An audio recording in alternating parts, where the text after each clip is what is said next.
I need someone who is email overview how you're going to do this presentation.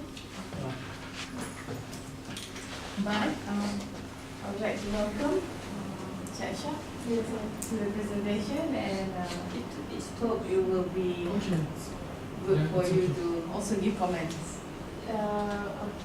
Later. All right.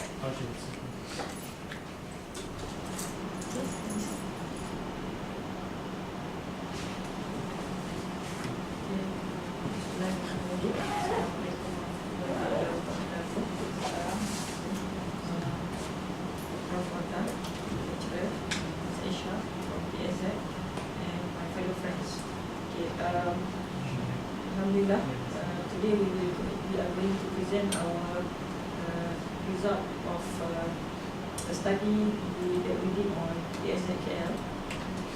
Okay, for the purpose of our presentation today, we have divided each part to be presented by the person who works on that particular part. So I will start first on the background, and then we will be continued by Muhammad, and then Hamid, and then Ishaq, and Jafar, Shahab, and Neda. And I will interrupt again because I have my own part in between, and that is chapter 4. So you will be seeing me again after this. So I will start with the background of PSZ. It is very brief.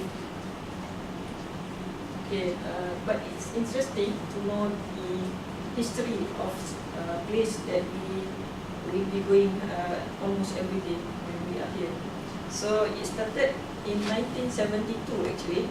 So with the name of Institut Teknologi Kebangsaan. So this place, it was originally named Institut Teknologi Kebangsaan, and the library was known as Library of Institut Teknologi Kebangsaan, with a collection of only 15,000 titles of books and 80 general titles, and inherited from Maktab Teknik, and be somewhere around here. It's the same place. The same place. Okay. So in April 1976, the institute was upgraded and known as University Technology Malaysia. So this is how it comes. UTM was born. Okay. And the library building was renovated and space area was extended to 30,449 square feet. This building. This building. This building. The ICE building. Yes. I was thinking the old, the current BSF building. Okay. So the library area was extended by taking over the finance office, which had moved to its new building. So actually this is finance office. So they move out and the library takes place. Okay, then after that, campus in Skudai is already done. So they transfer some of the materials to the UTM Skudai, and they became the HQ, and we become the branch library. Okay. So we are the mother, and then they come later, but they become the HQ, and we become the branch. Okay, and by December 1998, most of the library collections are located at the main library, and the library in Kuala Lumpur campus became the branch library. So we have found out that currently the PSZKL works on 5 units, which is administrative unit, circulation unit, information consultancy unit, guidance space management and service unit, and UTM Bazar School Library unit, because the rest are in HQ. So only few are allocated here. Okay, this is the organizational chart. Okay, headed by Madam Hasbuna Osman, and there's the few numbers of officers, and followed by supporting staff. Overall, they have 6 professional staff and 20 supporting staff in PSZKL. Okay, the vision and mission statement and the objective of PSZKL is the same like PSZJB, PSZ Skudai. Okay, this is the operating hours of PSZKL. It's open even during the semester break. And PSZKL offers few services which are going to be covered by me and also my friends later on, the chapter later on. And among the services are reference and readers advisory services, library skills classes and literature searching workshop, online databases, computer use interlibrary loan, materials duplicating and computer printouts, TV or video recordings, new items corner, exhibition, and lastly newspaper clippings. And PSX KL do provides library collection and location. They are located at level 2 until 4. So you have to step on the ladder in order to go into the library. So that is one of the hurdle I think that's is faced by some of the members of UTM for not going to the library. Okay, and in PSX KL, they offers 5 categories of library membership, which are ordinary member, course participant, external member, UTM family member, and corporate member. So we are under the ordinary membership, which are all registered in and full-time or part-time students.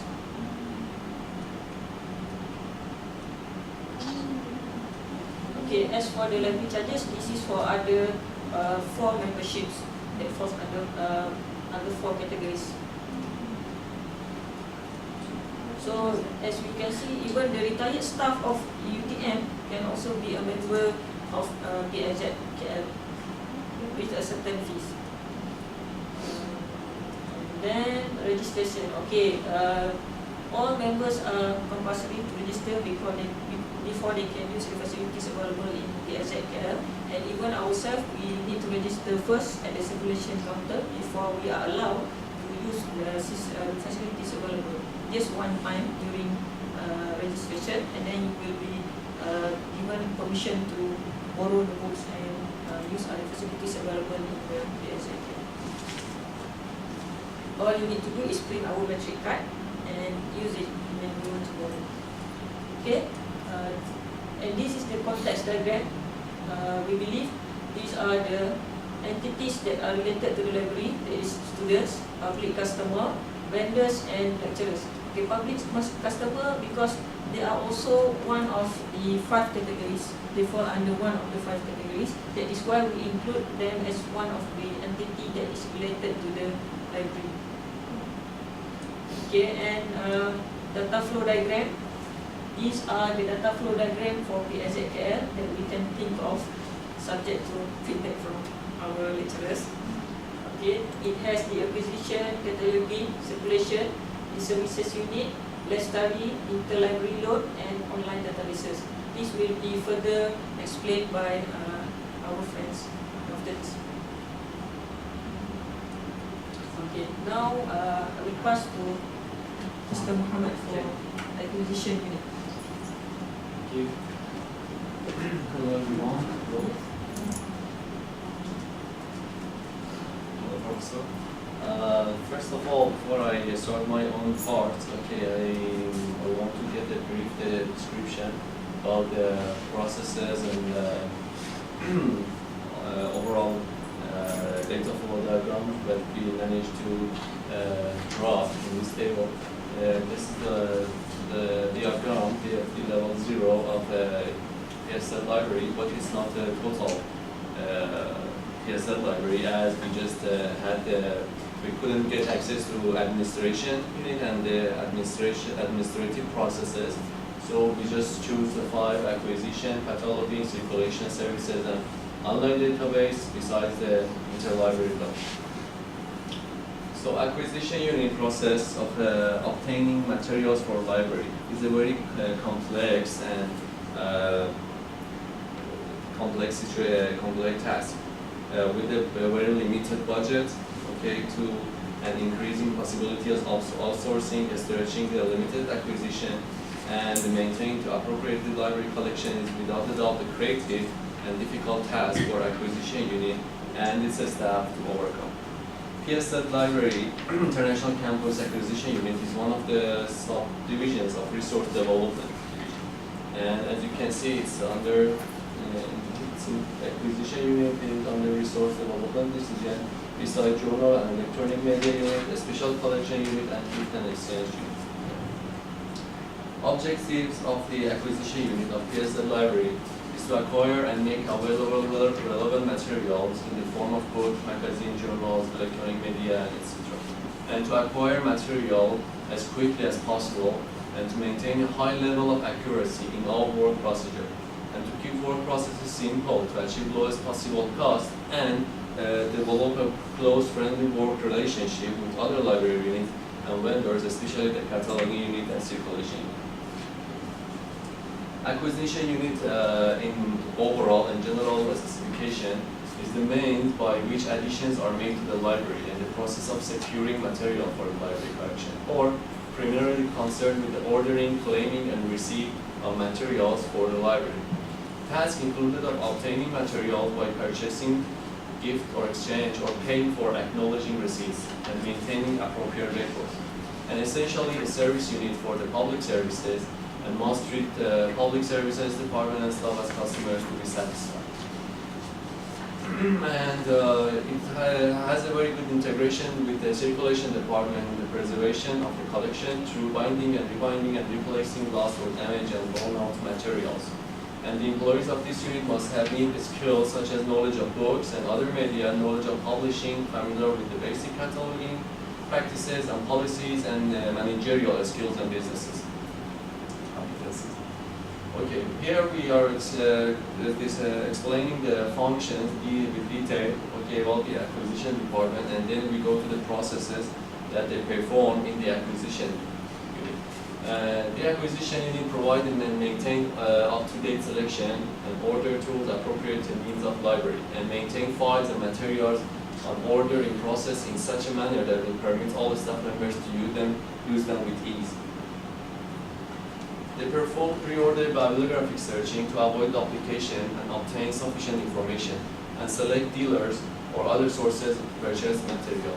And receiving, unpacking, and sorting and checking in books with the process that I will describe it after this, and approving invoices for payment, mechanical preparation of books, forwarding materials for cataloging, entering subscription orders, making follow-ups, and informing requesters of the availability of materials, for example, the lectures.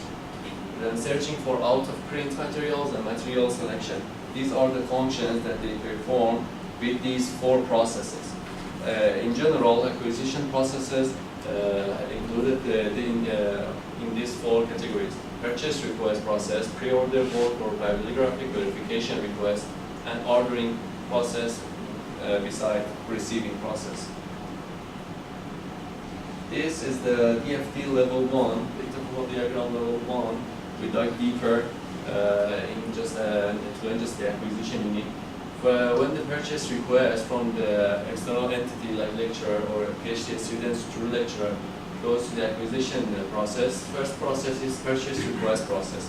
In this process, the validity, okay, and the accessibility and validity of the purchase request will be examined and determined. So the numbers are okay, the names are okay, and the need and prioritizing the purchase, and then send the request info. When they approve the request, they send it to the bibliographic verification.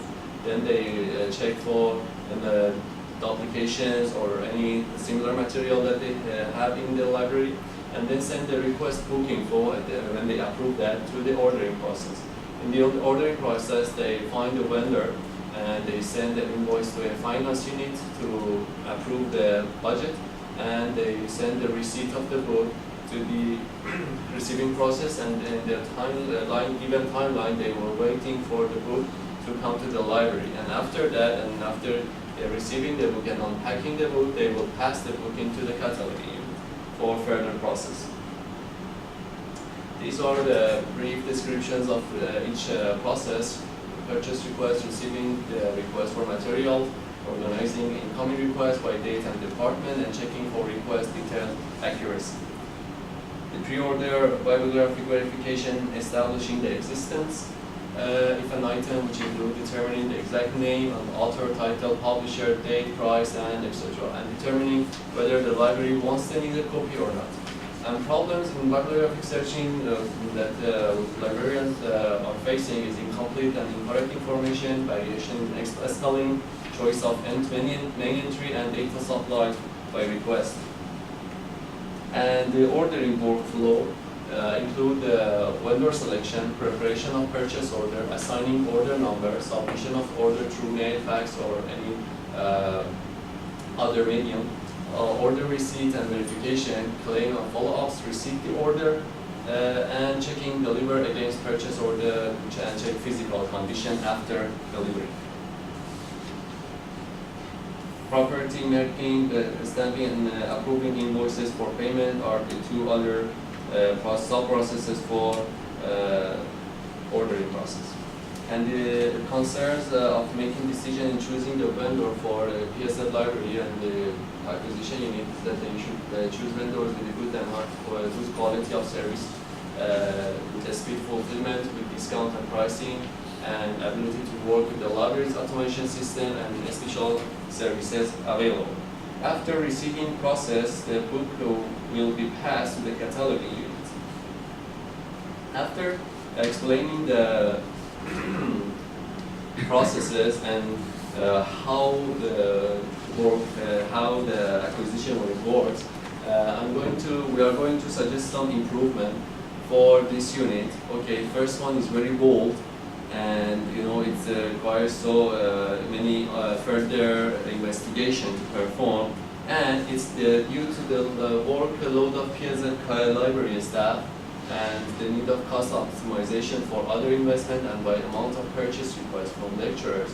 And besides the strategy of library to move on online materials, here we suggest that we can centralize the acquisition unit in Johor campus to get the cost and cut down the cost. And the benefits are cost optimization, less engagement for library staff, and more time to attend the students and solve their problems. The second one is more approachable suggestion is cooperative collection development and resource sharing, a mechanism which provides for two or more libraries enter an agreement that each one will have certain areas of primary collecting responsibility and the exchange of such materials with one another with no charges. Coordinated acquisitions whereby two or more libraries agree to buy certain material and or share the associated cost and one or more members house the material. Or joint acquisitions whereby the member places a joint order for product or service and each member receives the product services. In short, I can explain it this way that the library can have an agreement and get a contract with other libraries in for example, other universities or other public libraries. Okay, so they can buy and purchase the books, together and then share it together. And even for the user and customers, for example, the students, they can even borrow this book from the third-party library. They don't have to be exactly in this library to borrow that book. And the benefits of cooperative collection development are increased potential for improving access, greater possibility of stretching limited resources, and sharing that can result to greater staff specialization, with one person being able to concentrate on one or more two activities rather than 5 or 6, with specialization resulting to better performance that we see in PSL library, that one librarian do so many stuff. And promoting and advertising the cooperative presence in library program may reduce the number of places a client willing to go. As I mentioned, that the student can go to a third-party library to get this stuff. And though not truly obvious, cooperative efforts create improvement in the working relationship among cooperative libraries. So it can, joining the libraries together can improve their relationship. Okay, after acquisition, you need to get the book and pass it to the cataloging unit. We have the cataloging process that my friend Hamid is going to continue the rest of the presentation.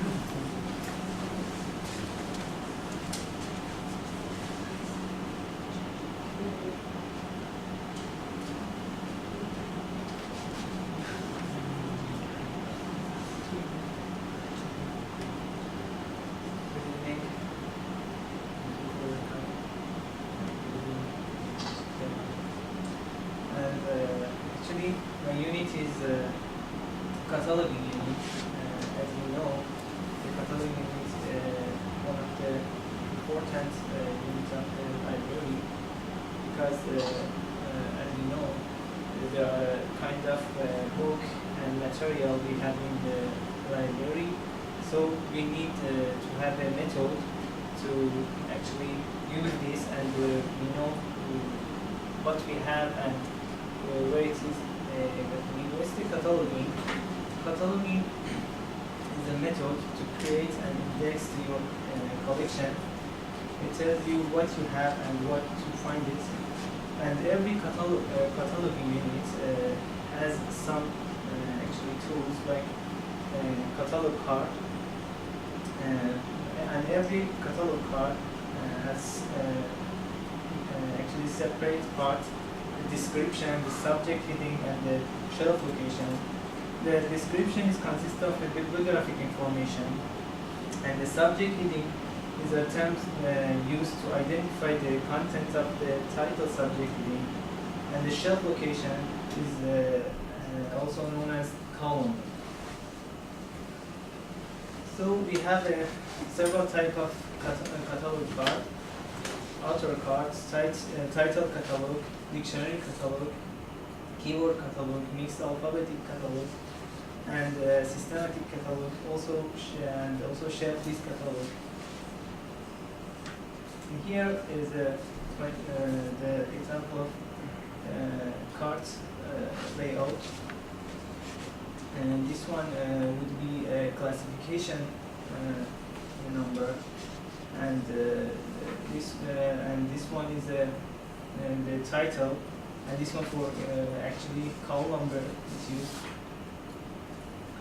And the objective of cataloging is to enable a person to find the author, title, and subject and category, and to show what the library has by a given author, by a given subject, and in a given kind of literature, to assist also to assist the choice of book, to as to its edition and as to its character.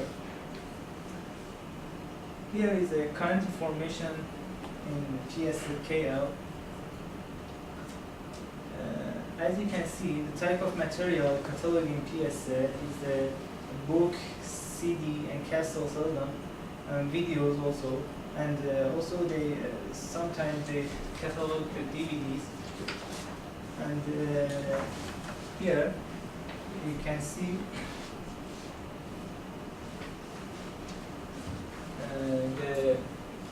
the number of books they have, and the number of the journal, the catalog, and map also. And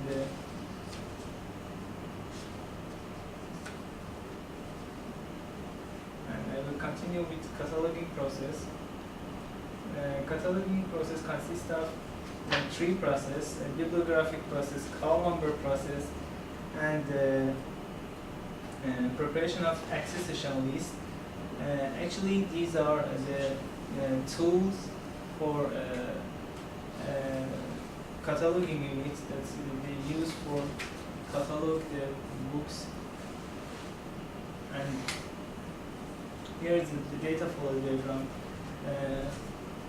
Actually here, after ordering, the books will be from acquisition will be passed to cataloging unit, and the cataloger will be actually input the information and bibliographic information to the books, input the bibliographic information, and then after bibliographic process, the bibliographic information has to for getting column number, and then full book information sent to the preparator for preparation of accession list, which is consists of spinning and also sticking the book.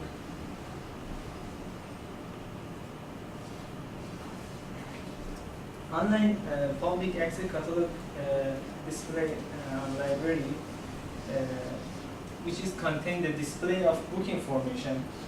It also displays the front cover of each book that has been cataloged for customer in this library. And for the duplicate bibliography records, if it happens, the system will alert the cataloger automatically if there is duplicate call number during the cataloging process. And I find it actually more time consuming process, and the process which needs more accuracy in cataloging unit is the original cataloging, because it needs to refer to LCSH and LCCS for getting call number. And as you know, LCCH is the rule of the rule in the library. It's a Library of Congress subject heading, and that's the actually cataloger needs to refer to these rules to catalog every material. And Library of Congress classification schedule also the same function. Actually, important challenge or issue for cataloging units for technical is they need to master the new system, and for human is careless in doing the cataloging, which can be bring the duplicate records. So they need to be careful when they cataloging the materials. About the staff in the cataloging units, there is just one staff for cataloging unit, which is in charge of actually stamping, stripping, and cataloging publication. And cataloging a standard for bibliography, which they use, is AACR. This is a relatively old standard for cataloging, and AACR is the in order to input the data into the symphony system, the cataloger needs to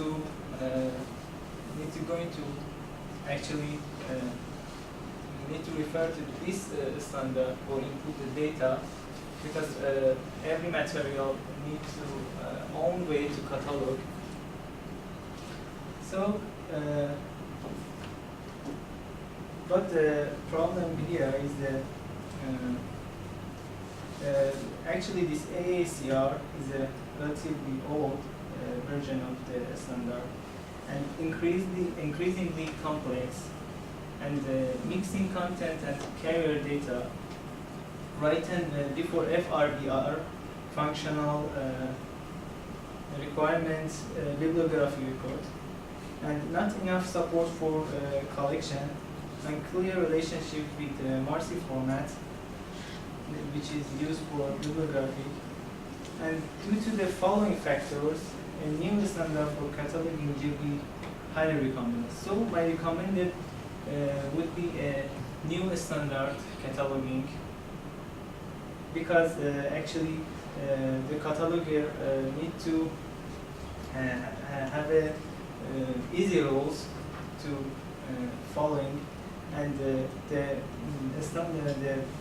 new standard should be applicable to an online, but actually maybe is a problem here, and network environment, and provide effective bibliography control for all type of media, like as DVD and Blu-ray, and encourage use beyond the library community, and have a logical structure based on the internationally agreed principle, and separate content and carrier data. So my recommendation would be upgrading catalog system by the new cataloging standard as RDI for digital age. As you know, RDI is the new cataloging standard that will place Anglo-American Cataloging Rule 2nd edition.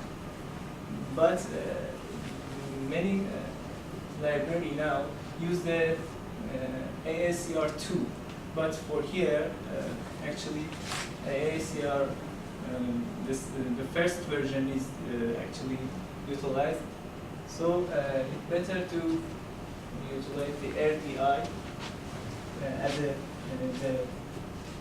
new version. And the RDI will facilitate cataloging efficiency as online web-based tool because RDI can be customized to fit specific application profiles and will improve efficiency for cataloging of familiar formats. RDI will allow users to add their own notes online. RDI will enable integration with vendor products. And the foundation of RDI is built on two conceptual models developed by International Federation or IFLA and also functional requirement for bibliography records or FRDR and FRAD. So actually RDA supports the old standarding and the old one as well as AACR. Advantage of using RDI move library forward into the digital age by providing instruction for cataloging. RDI's structure is built on the conceptual model FRDR and FRAD. RDI provides a flexible framework for content description of digital resources and provides a better fit with emerging database technologies and builds on the strengths of AACR2.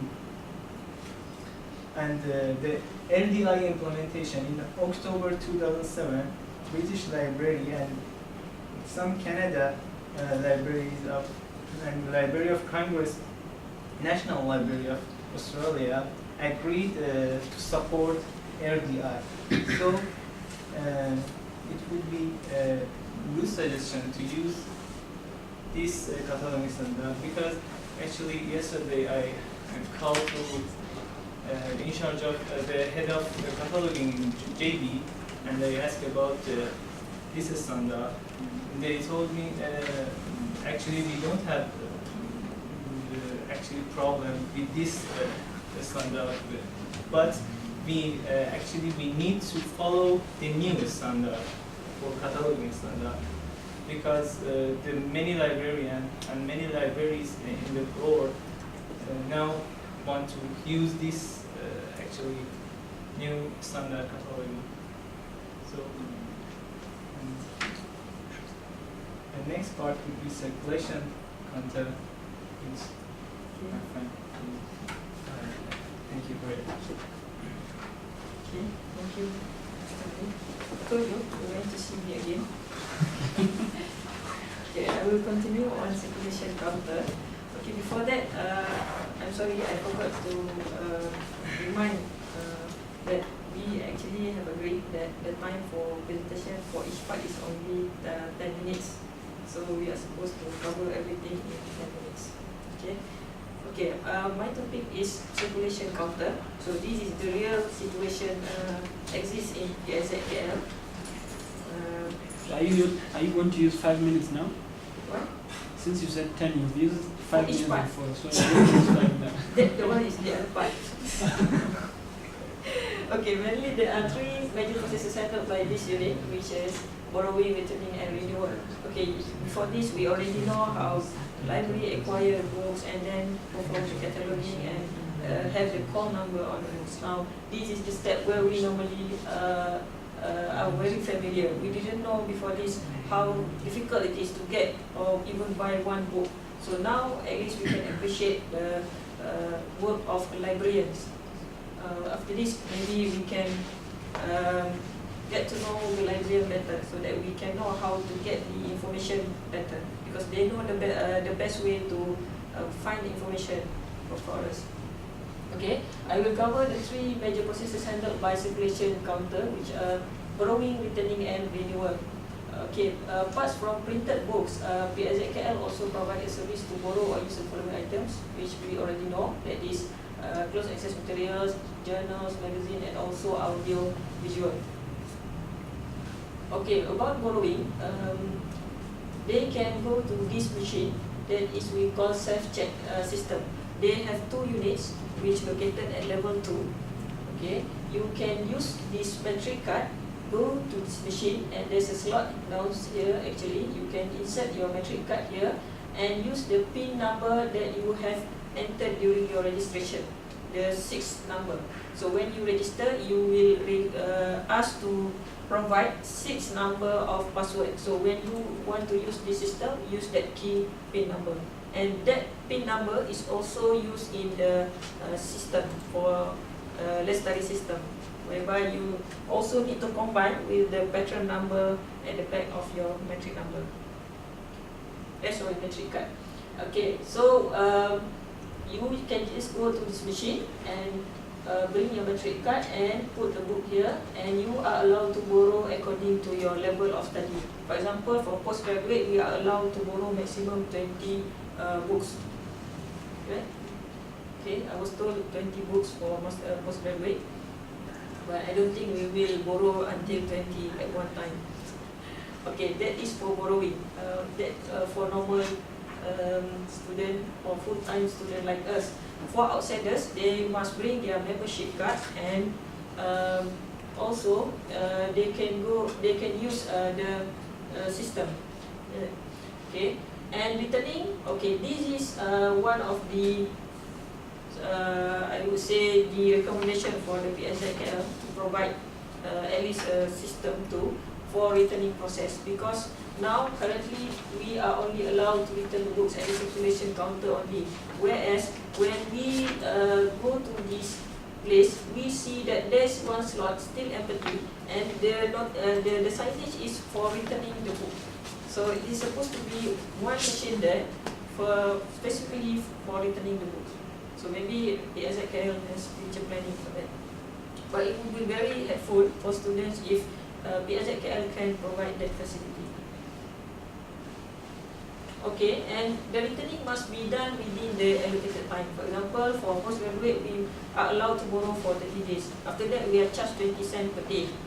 And if we lost the book or we have created damage to the book, we need to replace it according to the price that has been stated by the PSI.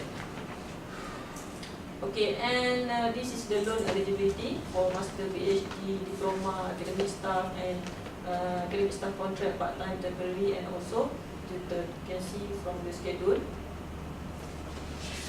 Okay, this is the replacement that I've mentioned just now, the cost and the processing fee. If let's say you have lost the book, so you need to pay the price of the book plus 25 ringgit processing fee.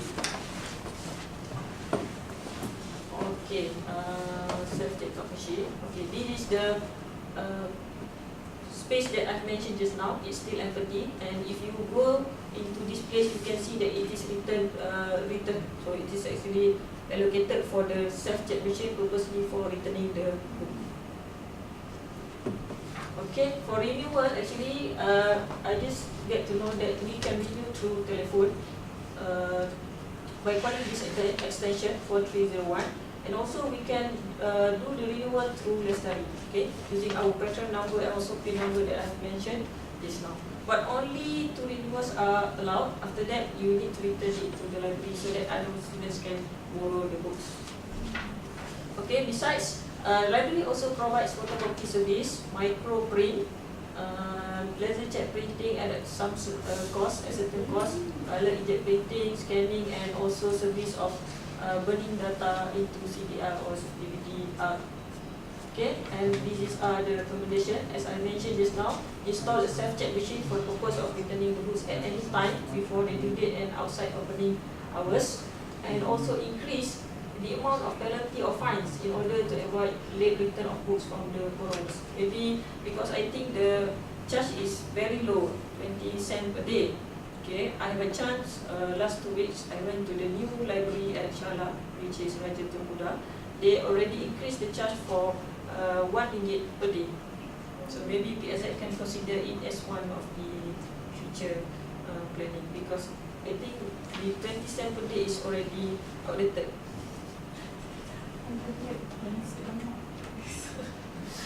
Okay, that's all on my part. Now I would like to invite my friends, Mr. Ishaq, to explain on interlibrary loan.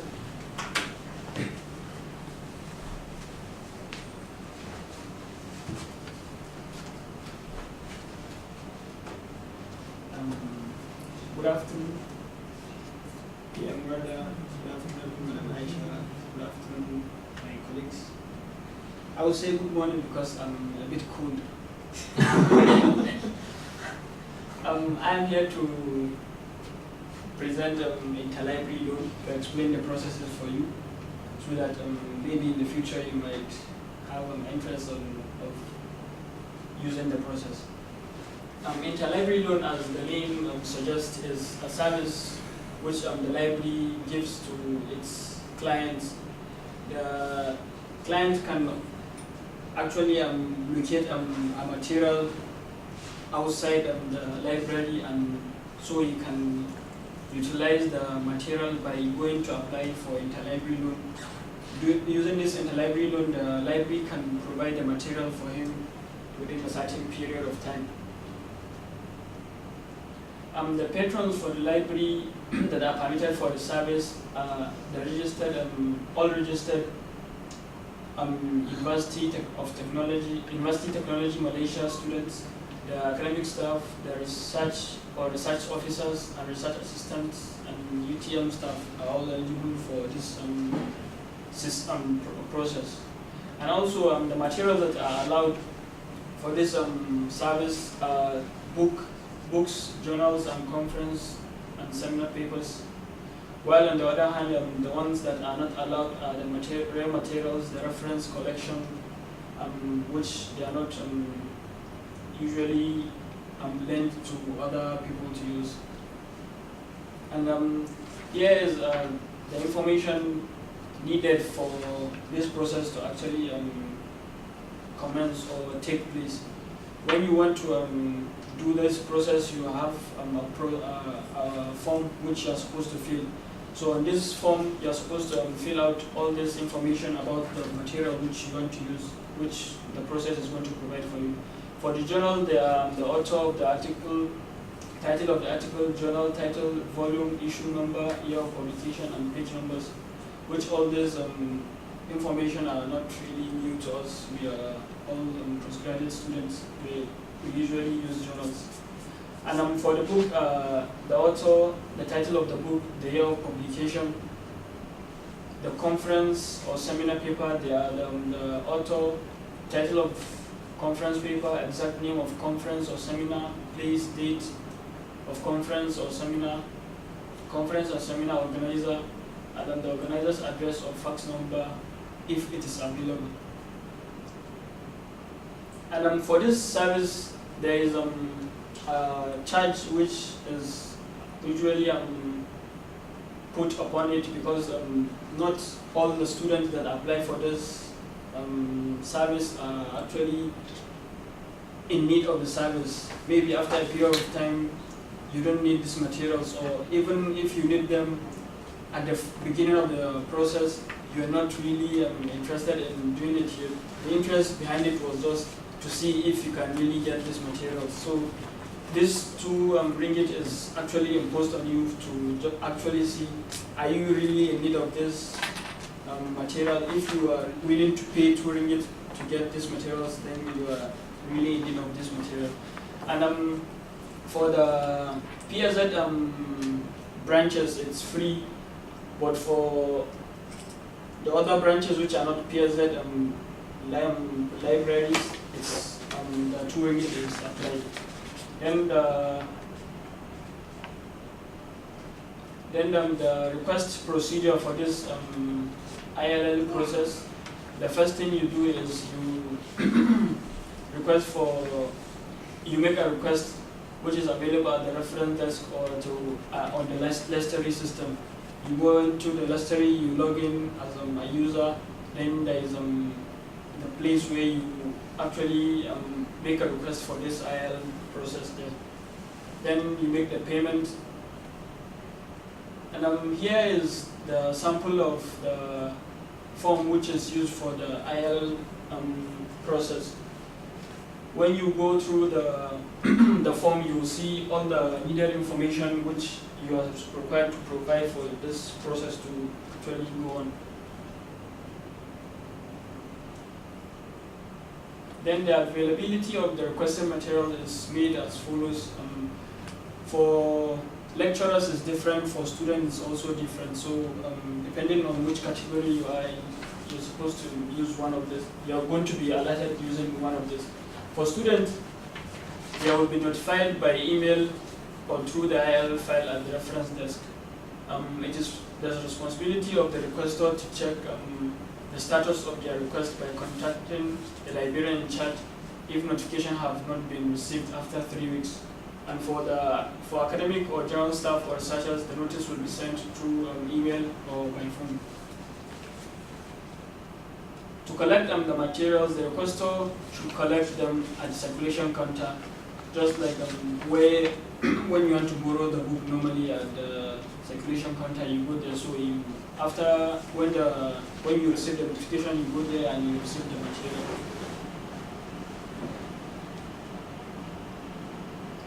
As I earlier stated, there are 2 ways to make the application for this process. The first one is manually, which you go to the reference desk, you collect the form, then you fill up the form, and then you submit. Then the second one is through using the registry system. And this is the DFD for the process, which I consider as a high-level DFD level 1. I consider to have 2 processes: the process of doing the IL to other libraries, that is the clients of PSZ to other using other materials, and also other libraries requesting materials from here in PSZ. And then we have relationship to other external stakeholders, which are the clients, other institutions, PSZ, SCUDAI, the registry system, the circulation unit, which that is where you go to collect the materials. And then we have the databases which they keep the information about the materials.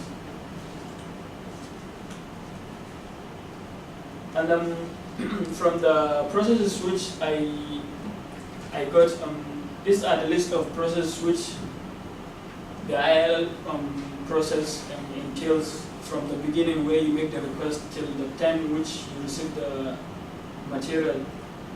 And this is the notice board where you get information about the presence of the material. And also, this is the description of the processes when other libraries request this ILL to the PSZ here.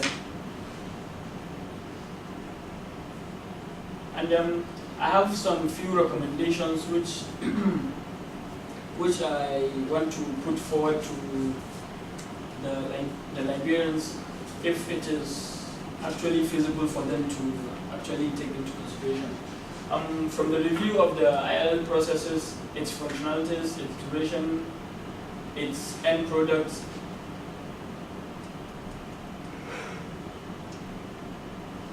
there are recommendations which I suggested for the processes. The first recommendation is based on the time it takes for the library to provide the materials, which it takes 2 weeks for materials in SCUDAI and at least 3 weeks for other institutions. I think the process, the time taken to deliver the materials is kind of very long, which sometimes you need the materials urgently. Maybe in 2 weeks' time, it might be too late for you to use the materials. So I have kind of a solution to this. Maybe if by using the automated machine, the registry, automatically when you make a request for this ILL process, it automatically goes to the other university which is supposed to provide, or let me say the other library which is supposed to provide the material. Instead of the request to go to the librarian, then he will start processing the IL form, then send it to the other library. Then from there they start processing it. Then they bring the material. All this, some of the processes, I think they can be eliminated by using the automated system, which is the lustery system. And thank you for listening to my a bit boring presentation because we have to read from the slides also ourselves, from the document ourselves. So it's thank you, and I hope the considerations will be taken note.